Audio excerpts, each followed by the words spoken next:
At a time like this, I think people are prepared to give up a little bit of their liberty, aren't they? Just a bit. I mean, yeah, it's okay. I mean, if you've got nothing to hide, it's not really a problem, is it? I think we should be just a bit firmer on what we've allowed here. I think we've been too democratic and we've been too soft. What it's done to people who wish to demonstrate is increasingly worrying. A lot of demonstrations, both at Genoa, at the G8 at Gleneagles, many other places around the world, there is no wish of those who demonstrate, in my view, for violence. They disagree profoundly with what their governments are doing. I'm not saying whether they're right or wrong. I'm simply saying that they should have the right to do so without harassment, intimidation, or indeed being charged, attacked, and being seriously injured. Because the only ones who are going to be allowed to have the big loudspeakers out in the public areas, just like in China, are going to be the state. I must say one of the things that does concern me is Brian Hoare, who camped outside Parliament in the square, which actually faces the parliamentary buildings, faces the large iron gates where ministers come in and MPs go in and out. It may be ignored, he may be laughed at, he may be mocked, but at least he is able to do it, and some people may listen, and you may have more effect than we realise. Now, we call that, or at least we used to call that, free speech. What about the Freedom Lady, the Statue of Liberty? Well, I did hear a rumour that the Statue of Liberty has been brought in for questioning. She may be with Al-Qaeda. You're probably right. 6 times they've taken me to court. Oh no, we took them to court this time, by the way. We took Mr. Charles Clarke, the Home Secretary, and Mr. Ian Blair, the Commissioner of Police. I was the complainant, they were the defendants, and it was found in my favour. It is very much a concern that we've actually got an Act of Parliament which in one of its sections is clearly designed to prevent him or people like him putting across a message which they feel passionately about and which could be heard within the confines of Parliament. I find that very worrying. I bullhorned Parliament 3 days before the law went into effect. George Bush carried out 9/11. Do you think some people in a cave, were able to have NORAD stand down? Do you think that people in a cave were able to have all of this happen? It's a total and complete fraud. The New World Order is using terror to scare you into submission, and they will be defeated. And here in this supposed free country where they're trying to pass a law to stop this, they're here to talk to us. I witnessed local activists bullhorning Parliament, and the local police didn't have a problem with that. But as soon as I got on the bullhorn and began talking about pertinent issues, they became very upset and enrolled me into some type of troublemaker database. You've got to understand that governments stand to gain from terror, to scare you into submission, to attack.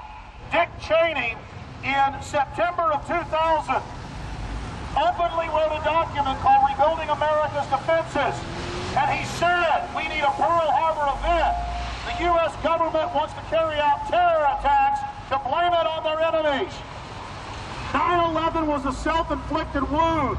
9/11 was an inside job. It was orchestrated. It was engineered by the globalists.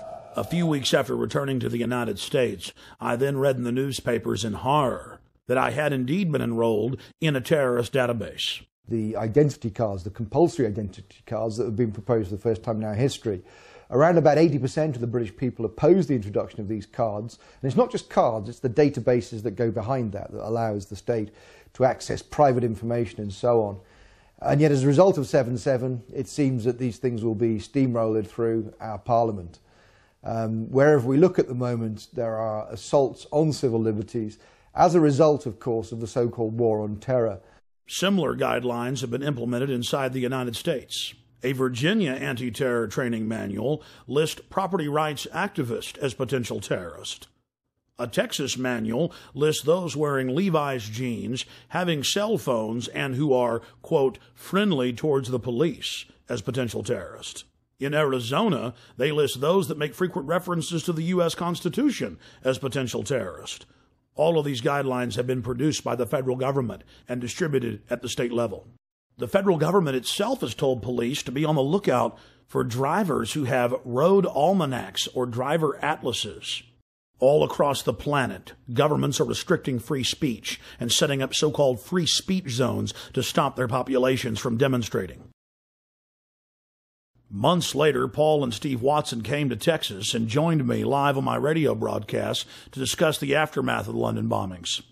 We are joined in studio by Steve Watson and Paul Watson. Guys, you've been in the United States now for about 7 days. How have you liked it? It's been pretty good so far. Obviously, it's all Western culture, so it's pretty similar. When we were in London, I mean, there were so many facets to it. But what was it like to have the police march up to you and tell you to turn your camera off when you were just on a public street interviewing people?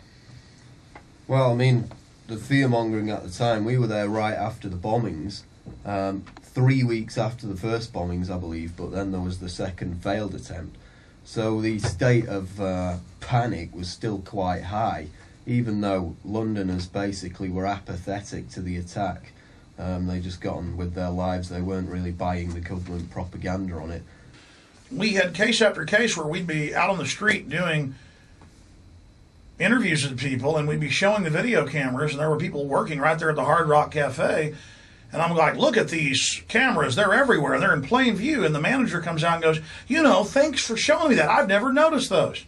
What's your name, sir? Charlie. I'm Alex, nice to meet you, Charlie. How you doing? Good. What do you think of the new symbol of the United Kingdom is going to switch from the Union Jack to the black surveillance camera? Well, you know, there's plenty going on in London, so they need the surveillance cameras everywhere. But I mean, it's going to be the new national symbol, or of course I'm being sarcastic, but really it has become the national symbol.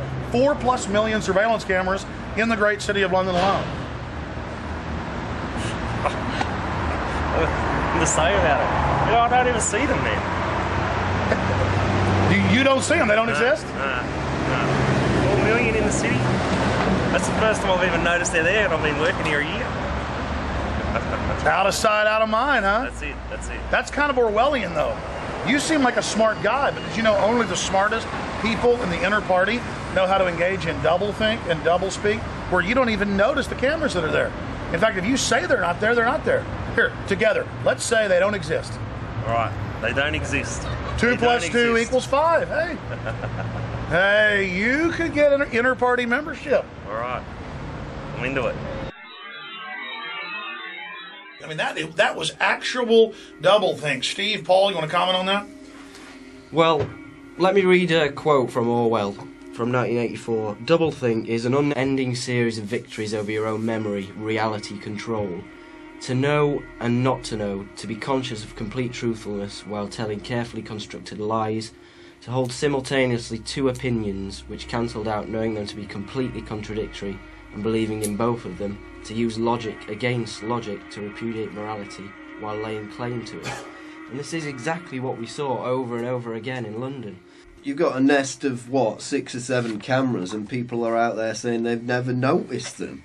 It's like, it's a survival mechanism to deny reality, but at the end of the day, it's not even a survival mechanism, it's quite dangerous. We were asking the attitudes of taxi drivers about the bombings. They were all quite ambiguous. They kind of believed the government line at that point. Do you ever wonder who's really behind it? Well, I've heard there's people who think that other governments are behind it. You know, British governments, American governments, people have said that. Oh, really? You heard that some people think it's the government? Yeah. Yeah, I've heard that. Really? How popular is that view? Pretty unpopular, I would have thought. It is straight out of George Orwell's 1984.